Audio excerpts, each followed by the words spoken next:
Edgar Chagwa, Lungu, President of the Republic of Zambia.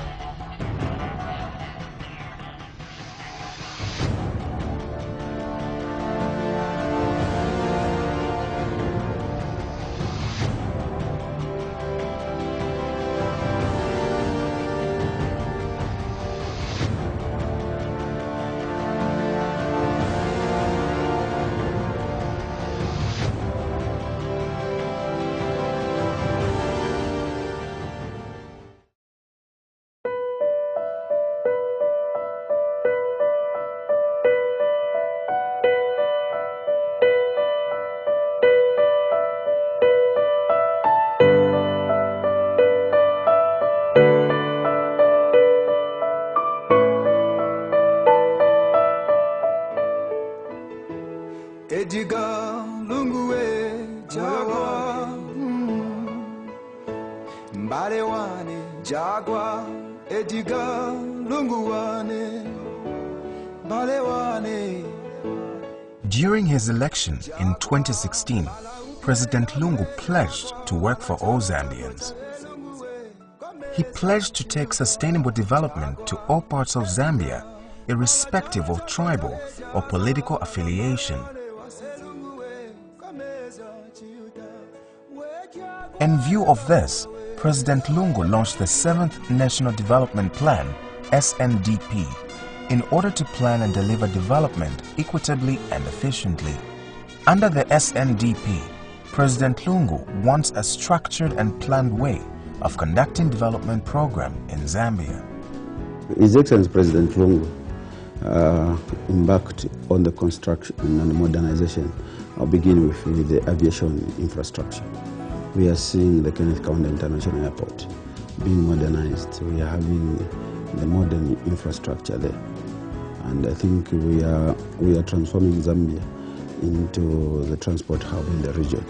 He is the second sitting president to embark on the construction of the new international airport in the Copper Belt called the new Simon Masaka International Airport, whose works are progressing very well. In the first year of office as a Republican president, we've seen the launch of the rehabilitation, the C400 on the Copper Belt, which is currently will be running concurrently phase 1 and 2, which will see up to 900 kilometers of township roads on the Copper Belt being paved to bituminous standards. Infrastructure development is critical in achieving sustainable development. This is in accordance with the PF Manifesto of 2016 to 2021. It is the standard and the type of a road. If it is a double seal, in the region and even in Zambia, it costs between $600,000 to $700,000 per kilometer, even in Zambia. An asphalt road of international standard, wherever you go, is between $1 million to $1.5 million per kilometer. And this road project we are talking about, which is Lusaka to Ndora Dio Carriage, is costing us about $1.2 million per kilometer, just as a core project on the road network alone, without these other infrastructure. Can you do a road without doing the bridges? The answer is no. Because this is a commercial road, and we have been granted, we are very grateful to the Chinese government for having given us a concession loan. And our projection is within 17 years, we'll be able to raise about $3.5 billion. The loan which we are investing, which we are uploading in that road is $1.2 billion. If you subtract even all the other related costs, maybe we put it to $2 billion. This is administrative costs, everything, management of tolls, paying of salaries to the workers who will be managing the tolls, everything. This government will still make at least not less than $1.5 billion as a net profit.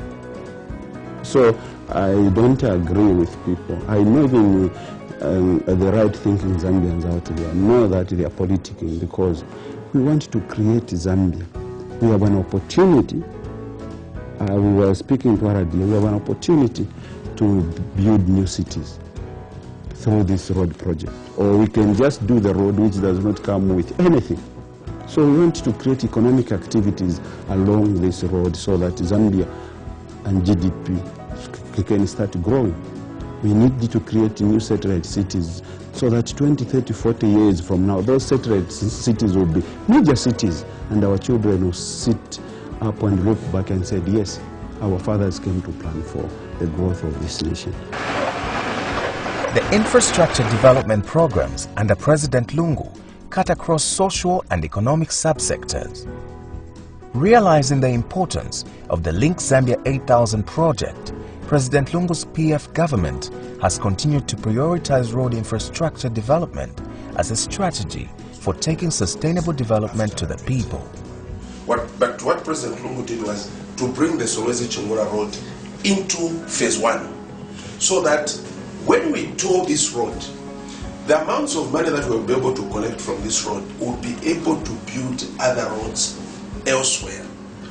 The move to push up the construction of the Ndola-Solwezi dual carriageway was motivated by the fact that President Lungu felt that the road had more economic potential and that it would eventually connect to the important Lusaka-Ndola highway. The first project to be commissioned, I can assure you, it is Kitwe Ndola dual carriageway. It will be commissioned, probably all things being equal, by the end of this year. So next year, I want to assure Zambians that we begin harvesting what we are sowing now. The next year is a year of reaping going forward. In the past, the high occurrence of fatal accidents resulted in the loss of many lives and the property on both the Ndola-Solwezi and that of the Lusaka-Ndola roads were a challenge to many Zambians. There have been attempts to develop a dual carriageway, but this never happened. But with focused and dedicated leadership to deliver on his promises, President Lungu gracefully launched the construction of the Lusaka-Ndola dual carriageway as part of his agenda during the 365 days in office. When I hear critics beginning to portray the impression that this road project is expensive, and to the contrary, Zambian people must know the truth that these people that are fighting, some of them had private agenda. Some of them had private agenda that if we are to share with Zambians, Zambians will be shocked. Others are scared because they know that once this road project is implemented, they will have nothing to tell the Zambian people. It's a signature project. So their intention is now to paint a good project bad in the heads of the Zambian people. I've just said the road project is about 812 kilometers. People are also saying $1.2 billion. Yes, that is the value. Once completed, the ambitious program of construction, the Lusaka-Ndola road, will go a long way in improving the flow of traffic and enhance economic development. Infrastructure development has a huge impact on the economy. In Zambia, the biggest economic impacts are coming from tarred roads. And we have seen that the government of the day has followed on the lead that was set by previous governments to ensure that the roads are being developed, that the roads are being tarred. And where we've seen roads being developed and being tarred, we've seen economic activity flourish. We've seen hotels, supermarkets, petrol stations sprout up on specific roads because those roads have been tarred. And this has continued, and I think Lusaka and the Copperbelt have seen great changes in terms of economic activity taking place. Shopping malls springing up in different parts of the city, and Zambians are not pushed now to come to the center to deal with getting their requirements, because they can now be found in different shopping malls in different parts of the city. And this is all thanks to the fact that roads are being repaired, roads are being tarred. The road will also significantly reduce fatalities and create both business and employment opportunities along the highway.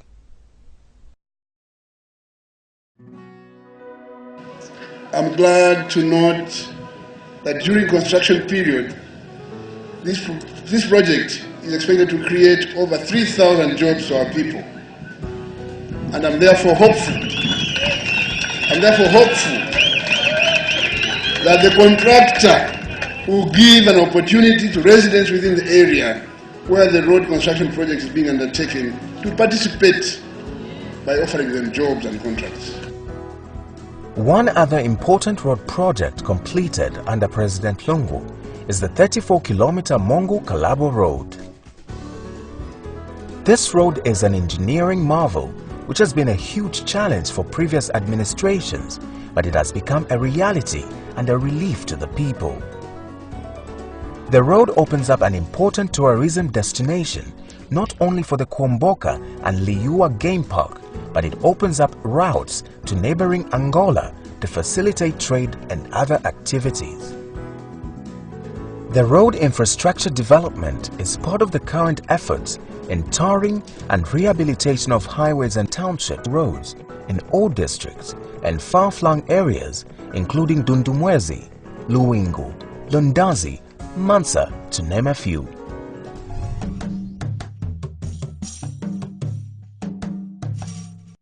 Reduction of mini-meal prices from 120 kwacha to 67 kwacha. Lending rates from 45% to 27%. Stabilization of the kwacha to the dollar from 14 kwacha to 8.9 kwacha. Inflation rates from 21% to 6%. Load shedding from 12 hours to 0 hours. Bumper harvest in 10 years at 3.8 million tons.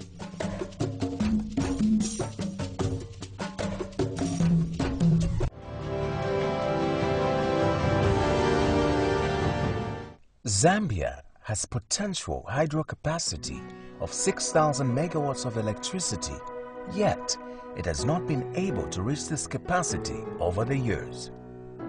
Zambia's Electricity Supply Corporation, ZESCO, has had challenges meeting the national demand and had to carry out a load shedding exercise to meet the demand for the Zambian consumers. The load shedding affected businesses and the lives of many Zambians. In its manifesto, the Patriotic Front under President Lungu set a goal to reduce load shedding significantly. To meet the electricity demand and reduce load shedding, President Lungu and the Patriotic Front government continued the drive to develop the hydroelectricity infrastructure. Heavy investment in this sector resulted in a significant increase in power generation. These investments in hydropower have enabled the PF government to meet its goal of reducing load shedding from 12 hours to 0 hours and have increased the power supply capacity to 2,337 megawatts. This development has eased the pressure on business significantly.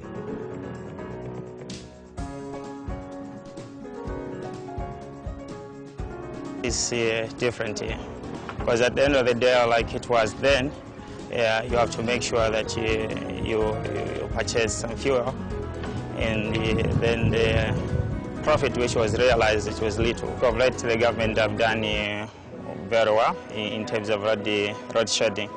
It has reduced by a good percentage, unlike the way it was before.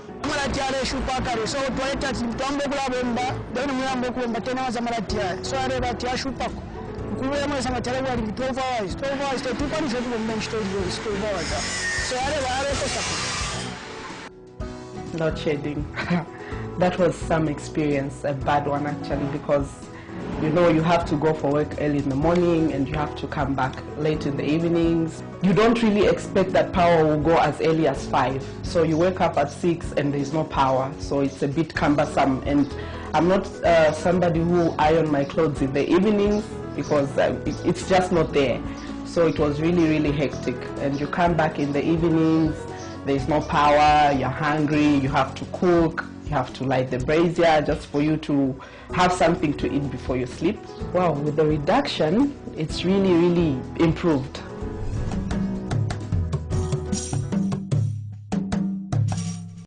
Reduction of mini-meal prices from 120 kwacha to 67 kwacha. Lending rates from 45% to 27%. Stabilization of the kwacha to the dollar from 14 kwacha to 8.9 kwacha. Inflation rates from 21% to 6%. Load shedding from 12 hours to 0 hours. Bumper harvest in 10 years at 3.8 million tons.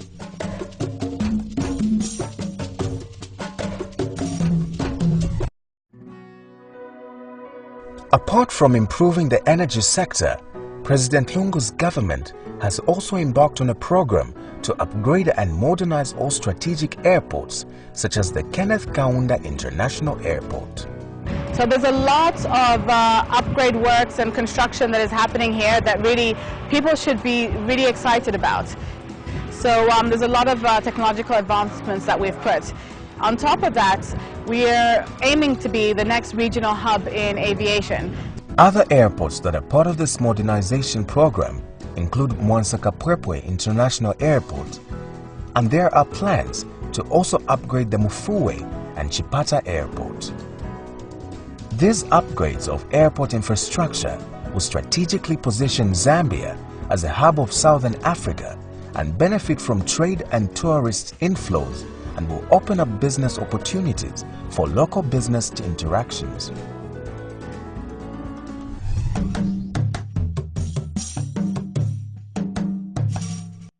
Reduction of mini-meal prices from 120 kwacha to 67 kwacha. Lending rates from 45% to 27%. Stabilization of the kwacha to the dollar from 14 kwacha to 8.9 kwacha. Inflation rates from 21% to 6%. Load shedding from 12 hours to 0 hours. Bumper harvest in 10 years at 3.8 million tons.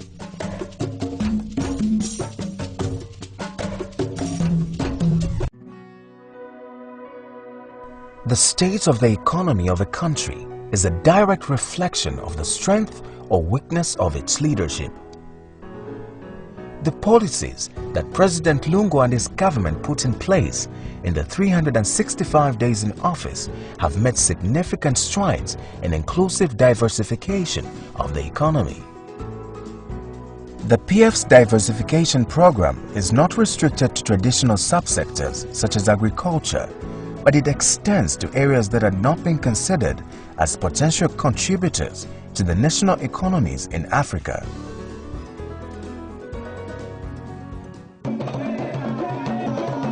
Never a time would it be expected that the creative industry could actually generate revenue for national development.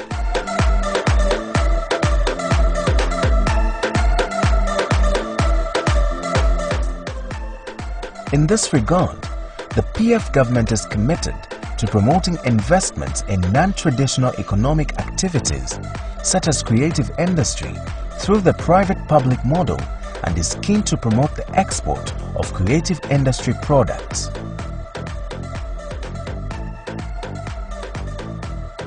For young people, the President continues to encourage the economic participation of youths in national development through employment creation and entrepreneurial development. President Lungu and his government understand the development needs of Zambian people.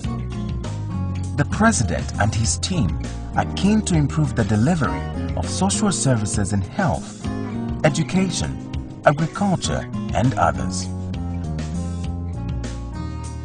According to the current PF manifesto, the government is implementing the National Social Protection Policy to contribute the well-being of all Zambians by ensuring that vulnerable people have sufficient income security to meet basic needs and protection from the worst impacts of risks and shocks. The President is focused on ensuring that he governs justly. He outlines and rolls out programs that are investing in people, ruling justly, creating economic opportunities for citizens. These are the programs governed, and within all this framework, you see the continuation of infrastructure development. You see a huge investment in social sectors. As I said, social cash transfer is being scaled up. President Lungu has taken keen interest to deliver the social cash transfer program to all parts of Zambia, and this has been enhanced by the use of information communications technology such as mobile money transfers. By and large, President Lungu's 365 days in office have been a resounding success. The president has managed to achieve many of his campaign promises made before the 2016 general elections and has shown strong commitment to deliver development to all people of Zambia. Chagwa, Edgar, pala chalo chako chake Chagwa, pala mbale wane wase Lungu we, kameza chiuta. We Chagwa reka kuwa we, na wende muchishe Chagwa, Ivangelo ndi umo we, wameza chiuta.